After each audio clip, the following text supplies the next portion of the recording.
All right, let's dive into Blue Ocean Strategy by W. Chan Kim and Renée Mauborgne. It's all about, finding those uncharted market spaces, those blue oceans, Huh? where you can really make the competition irrelevant. Yeah, it's a really fascinating concept, right? Like instead of battling it out in those crowded markets, you kind of create your own space and set your own rules. Exactly. And we've got excerpts straight from the book, so we're getting the author's insights firsthand. hmm So as you were going through this material, what really stood out to you? What was particularly surprising? You know, what's really interesting to me is how the book, uh, it just seamlessly blends these big visionary ideas with practical tools. Like you walk away not just feeling inspired, but you actually feel equipped to put these ideas into action. I love that. Okay, so let's start with that fundamental question. What is a blue ocean?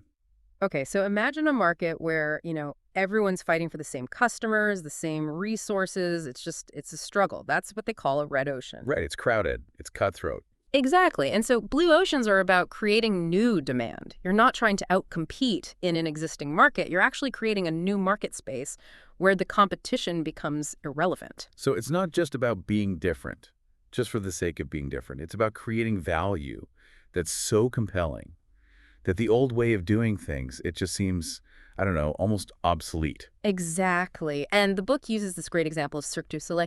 They didn't try to beat Ringling Bros at their own game. Right. They created a whole new entertainment experience, like blending circus arts with theater. They really targeted adults rather than children. Yeah, they basically redefined what a circus could be. Exactly. The first time I saw Cirque du Soleil, I was like, what is this? It was unlike anything I'd ever seen before. And that's the power, right? It's breaking free from the constraints of existing industries. Now, for anyone listening who might be thinking, okay, this sounds great, but is it really worth all the effort? Like, does it actually lead to greater success? The book has some pretty interesting research on this.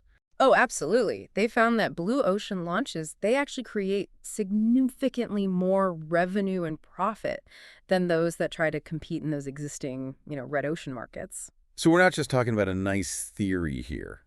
There's data to back this up. Exactly. Yeah. Now, how do we actually create these blue oceans? The book outlines these 6 paths, these 6 ways to find and create these uncontested market spaces. Can you tell us a little bit about these paths? Yeah. So I think each path offers a different lens to view your industry. The first one is looking across alternative industries. So instead of getting tunnel vision in your own industry, you start to look at what's happening in other industries that might be serving similar needs. Exactly. And the example they give is Home Depot. They realized they could offer the expertise that people went to hardware stores for, but with lower prices. Interesting. Yeah, by drawing on their larger scale. So they kind of saw a gap between 2 industries and created this hybrid model that offered the best of both worlds. Yeah. The second path is to look across strategic groups within industries. Okay, so within an industry, there are different groups of companies that cater to different customer segments. Like within the car industry, you've got, you know, luxury brands, you've got economy brands, everything in between. Exactly. And so this path is about, what makes customers trade up or down within those groups. Like, what are the factors that are driving those choices? I'm thinking of Curves Fitness. They targeted women who wanted the benefits of exercise, but were intimidated by those, big hardcore gyms. Right? They created a simplified workout and this really supportive environment. Hmm. And they weren't trying to compete with those hardcore gyms. Right. They created a whole new category. Exactly. Okay. So we've got looking across alternative industries. We've got looking across strategic groups. What's the third path? The third path is to look across the chain of buyers. Interesting. So we're not just thinking about the end user, but all the people who influence the decision. Yeah. So sometimes the person who pays for a product is not the one who uses it, or there might be other influencers like family members, friends, or even experts. That's a great point. Yeah, Novo Nordisk, I think, did this really well with their insulin pens, right? They designed them for the patient's ease of use rather than just focusing on what doctors would prescribe. precisely. And they realized that, by focusing on the end user's experience, they could really create something much better. Wow, that's fantastic. All right, give us path number 4. Path number 4 is to look across complementary product and service offerings. So we're looking beyond just the core product or service. What else could enhance its value? Exactly. So, think about how few products or services are used in isolation.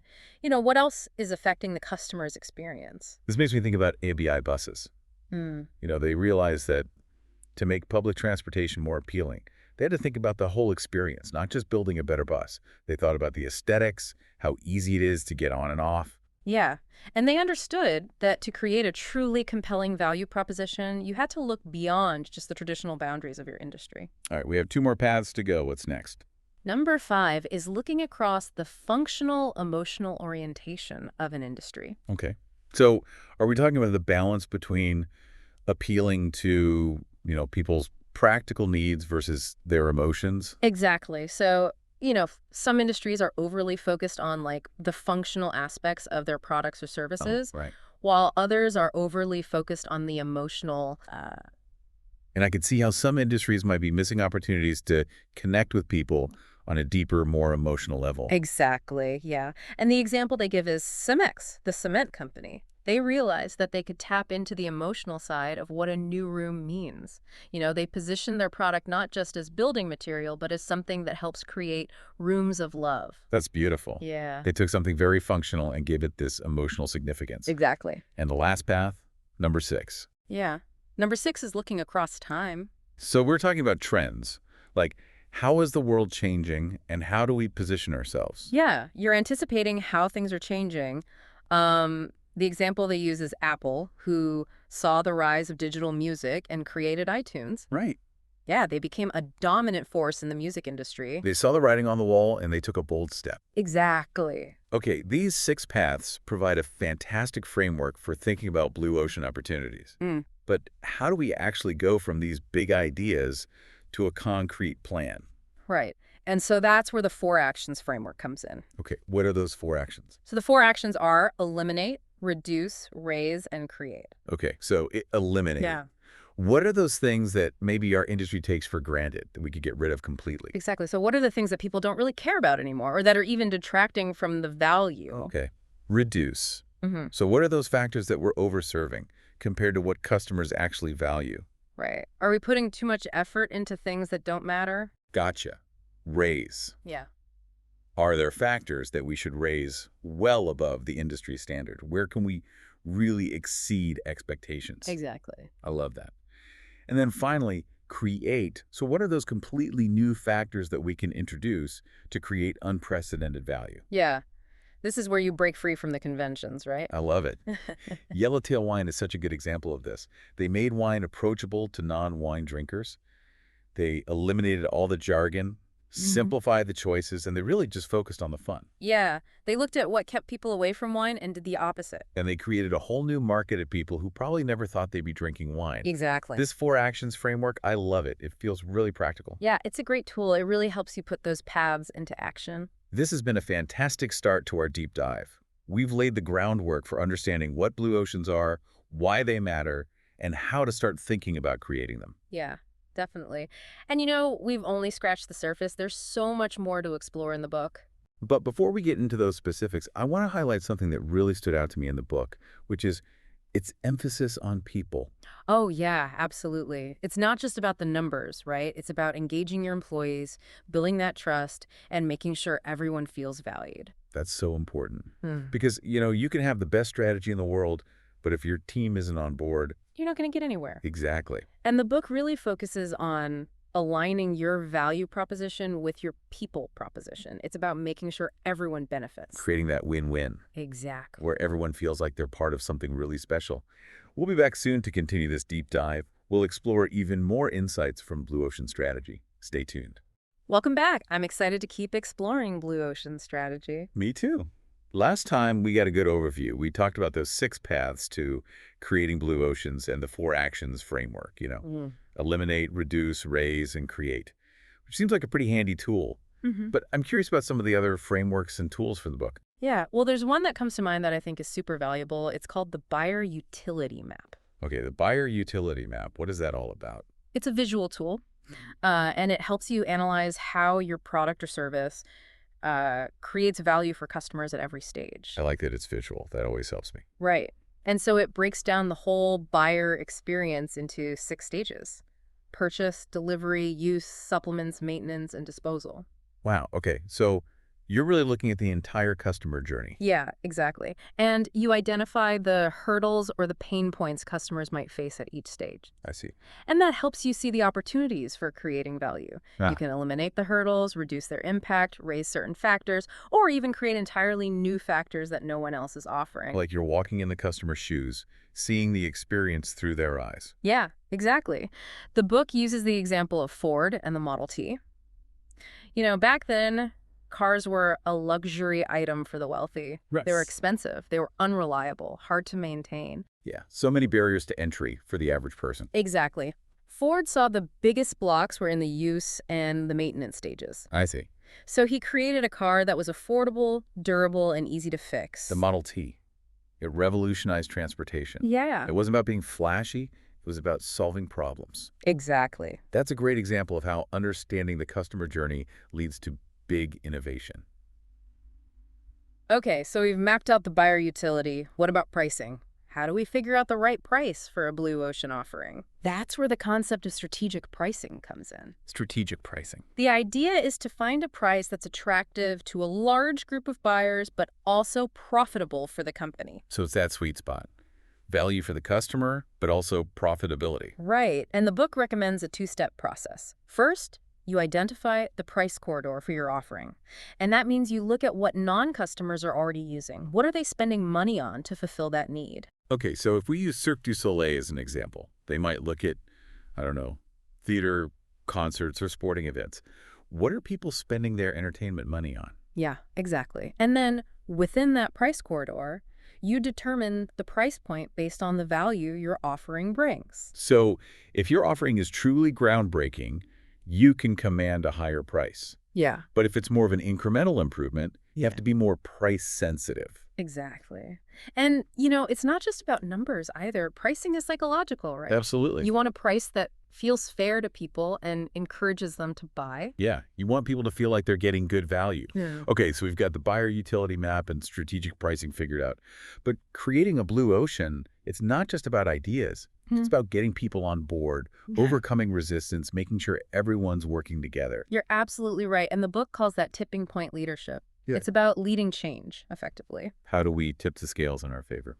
Well, they outline these 4 key hurdles to execution: cognitive hurdle, resource hurdle, motivational hurdle, and political hurdle. Okay, so we have to change people's minds, Yeah. get the resources, motivate the teams, and navigate office politics. Yeah, it sounds like a lot, but the book has some helpful strategies.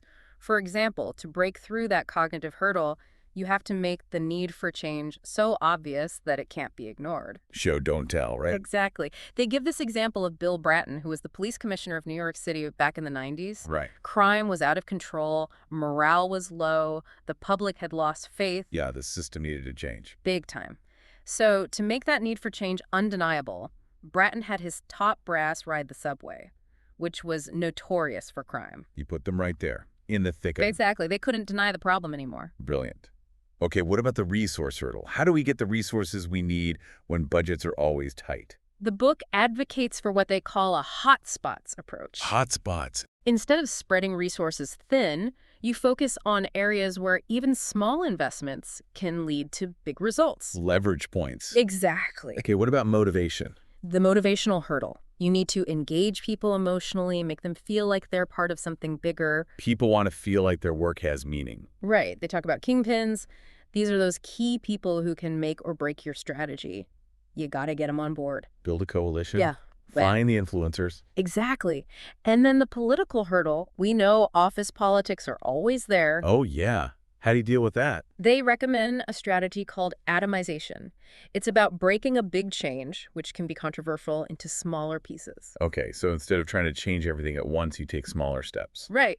And by framing those smaller changes as wins, you gradually shift the mindset of the whole organization. This whole concept of tipping point leadership is fascinating. It really is. It's one thing to have a great strategy. It's another thing to put it into action. You got it. This has been a great discussion so far. We've covered so much. The buyer utility map, strategic pricing, tipping point leadership. Yeah, absolutely. I'm ready to put these ideas into practice. Well, we're not done yet. There's still more to explore, including the concept of strategic renewal. How do you keep those blue oceans blue? How do you prevent complacency? That's a great question. We're going to get to all of that when we return for the final part of our deep dive.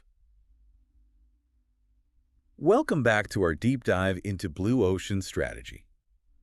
We've covered so much ground, those 6 paths, the 4 actions framework, tipping point leadership, but now I want to talk about how we make sure those blue oceans don't turn red.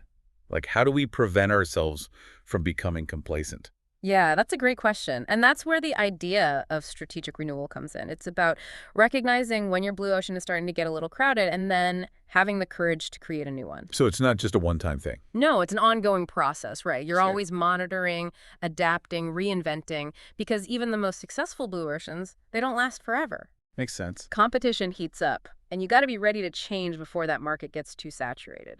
This reminds me of Blockbuster. They were the kings of video rentals, but they just didn't adapt to streaming. Yeah, and that's a classic example of what happens when companies get complacent. They're so focused on protecting what they have, they miss the next big thing.